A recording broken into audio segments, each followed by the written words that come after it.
Yo, what's going on, guys? Welcome back to another video. We have a pretty good trade recap for today because it is very discretional, so it's not like a lot of this stuff is not going to be very mechanical in the sense that like my stop loss isn't how it perfectly should be, and some other stuff that we're going to get into. But before we do all of that, I do want to remind you that I do daily and weekly giveaways inside of my Discord, and all you have to do to enter is apply the discount code BNQ at checkout, and then you submit your order number. You'd go here, obviously, to this website, submit your order number, and then you are automatically entered. And obviously, if you enter into the daily giveaway, you're also entered into the weekly. So basically 2 prizes. Anyway, going into the video, what do we have for today? Well, high time frame, right? The 50-minute, we can start to see this idea of a bearish trend leading up to some liquidity pools below. But the hourly is where it's the most obvious. Now, if you guys watched yesterday's video, we were at the top of the range over here. Now we're at the bottom, but we actually have some pretty good continuation structure. Inside of these ranges, I don't really expect huge expansions to either side. However, because we are in this little miniature range of a bigger range, this continuation I was okay with taking. And going into 9:30 open on the NASDAQ, we have really good structure. What do I mean by that? Well, the thing that points out to me the most is the fact that we have now closed below this low, right? Because this previous candle, let me go and delete that. This candle closed below this range, and we now created a scenario where we can almost have like a break and retest, where price is going to retest this gap, but also retest this old range, and we can then break below. And then continue seeking out DOLs. I also really liked, this is marked incorrectly, we also have this intermediate, right? So this 1 hour for value gap, this is now a 1 hour intermediate low. So it's good that this manipulated, distributed, and we are now then reversing on that liquidity. So that's what I like to see high time frame. And then 9:30 is where this setup became super clear. Now, yes, we do have a bunch of LR up here, but that's partly irrelevant because of the way that 9:30 works and how imbalances work, right? We can assume that price is going to seek out these DOLs. However, whenever price reacts inside of gaps and creates high resistance with time, right? Time and price. Again, what do we have? High time frame breaking below this old range. We have a gap to expand. We are breaking and retesting, reacting off of CE, blah, blah, blah. And we have a high time frame candle opening. If you guys want this indicator right here, PO3, all you have to do is type in high time frame, power of 3, and then it'll come up with 2 degrees. So just put that on, and then you can just visualize the high time frame candles compared to your low time frame chart. I unfortunately did not catch the 9:30 Judas. Because I actually didn't wake up. My phone died overnight, which I don't even know how it happened because I went to bed with like it somewhat charged. But I luckily woke up at 9:35. So I'm seeing literally the reaction that just happened. I'm like, oh my gosh, this is the most clear move because price has now generated liquidity all throughout this range, right? We actually have this huge ass wick, right? So we make a huge wick. We then, do whatever, we get close to it, and then we start generating a ton of LR, and I mean a ton. And then we have that high time frame candle open, run higher, and instantly manipulate lower. This is a perfect 9:30 Judas profile, and it's exactly what I wanted to get into. However, I woke up a little bit too late. But in this scenario, I ended up catching a continuation. So how did I do that? How did I use my conviction to basically say, all right, I know that I missed my perfect entry, but how can I catch a protected stop loss or a protected move for me to obviously catch this very, very good DOL? And the thing that a lot of people are going to be confused on is, oh my God, Ronan, you're in a 50-minute for value gap. How are you going to take this trade? Well, the thing about this 50-minute for value gap, and if you guys watched yesterday's video, or if you have watched the key moments of a for value gap, that is episode 2 of the DOL course. If you have not, it is a 4-minute video. Whenever I do education videos, I do not yap. I don't waste your time. I don't want to even waste my time on an education video. So it's literally 4 minutes. I teach it and I just get off. So watch that fucking video. I'm telling you, there's hella sauce in it. So key moments of a fair value gap. What do we have here with this 50-minute fair value gap? Well, we do have time and price. Notice how we have sweeps of liquidity, right? This could be your accumulation. This could be your spot of manipulation inside of that 50-minute fair value gap. And you then have time, right? Because 9:30 open. So 9:30 is actually running lower, manipulating out lows. And we have a spot of distribution to then go higher. So the thing is that we have a sweep. We have a CE tap. And I believe we had an SMT somewhere, but don't quote me on that. I actually don't think we did. But we had 3 key moments, right? Mitigating, CE tap, and then obviously PO3. And what does price do? Price ends up failing to a 1-minute gap. This is what, and I'm going to delete this 1 hour up here. This is what essentially told me, yeah, we're running these lows. Because not only is this 50-minute fair value gap defending low resistance, it's also not aligned with the high time frame. Again, because, this type of structure, we have this DOL below breaking and blah, blah, blah, blah. But this 50-minute gap is defending low resistance. It's not aligned with high time frame structure, and the reactions aren't even the same. So anything that could possibly, bring this gap into some sort of validity is absolutely gone. The gap is not aligned with anything that price is showing us, right? Everything that's, price is reacting off of is just slamming this gap.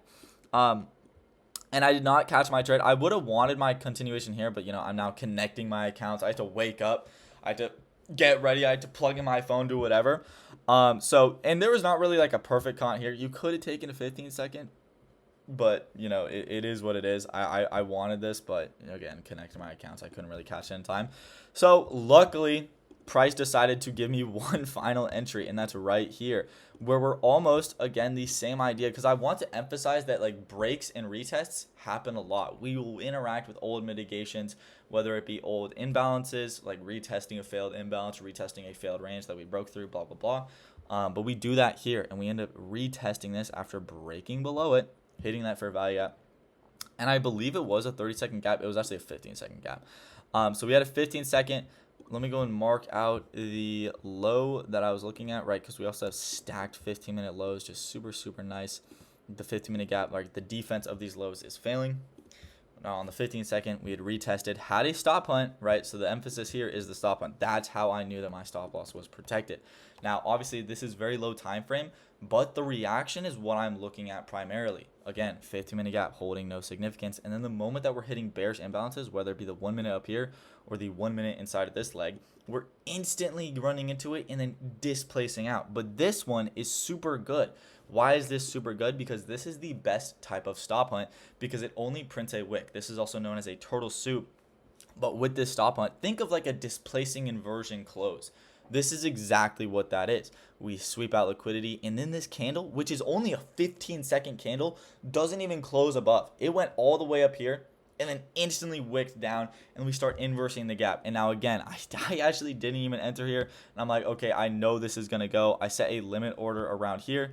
I think I targeted a little bit below the low because I thought that we were gonna go to this intermediate. I kind of just threw on my TP. Like that's the way that I approached today. I kind of just threw my TP a little bit beyond it because I knew that this was going to be a huge expansion, but I also didn't want to like go way for like far for it and have like 3 RR and then maybe get break even. So I think I just threw it like barely below this low. I'll pull up the executions here in a bit.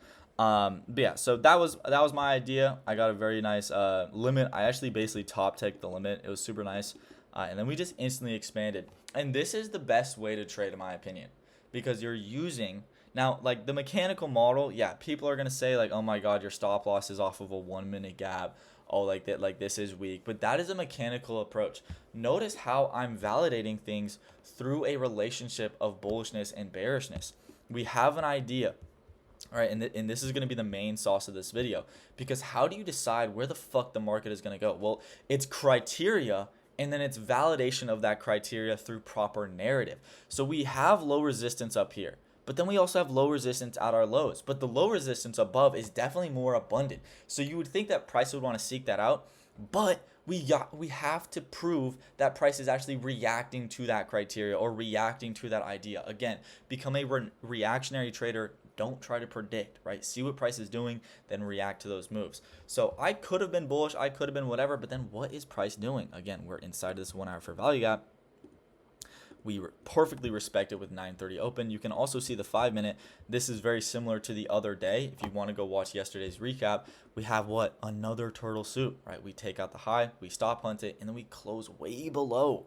That's a perfect reaction. That's proving that, okay, this DOL is super, super good, but why is price rejecting this DOL? It can only mean we're rejecting this DOL if narrative or if the true, direction of the market is not bullish. So that's one idea. And then for my entry, because I didn't catch the 9:30 Judas, how am I developing my bias here? Well, it's now going to be just a disrespecting versus respecting profile with this 15-minute fair value gap.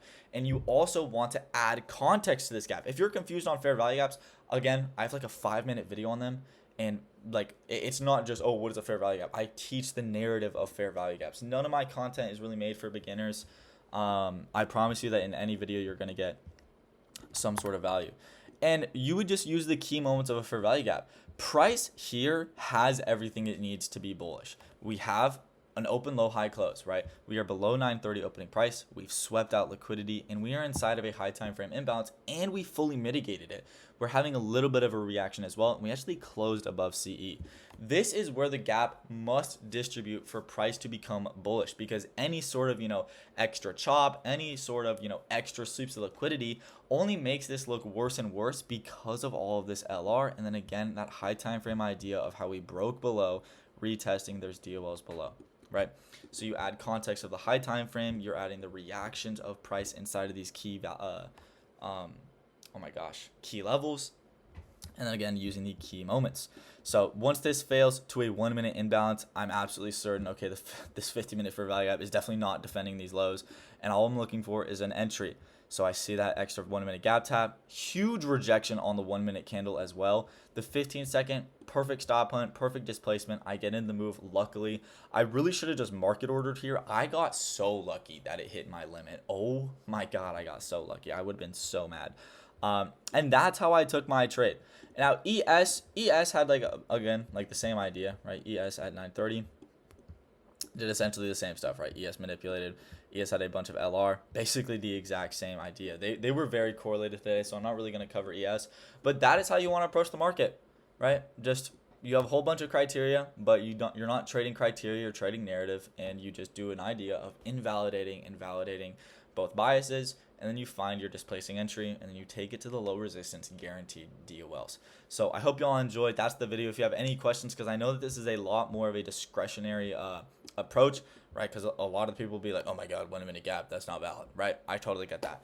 And you guys are right. But again, this is how you guys should develop into, a fully realized trader, where I more so am certain that this high wouldn't be traded back to, because this is the absolute high time frame DOL. Anyway, yeah, if you guys have questions, let me know in the comments. Make sure you like, subscribe, do whatever. And again, right, daily and weekly giveaways, code being Q, blah, blah, blah. And yeah, I'll see y'all later.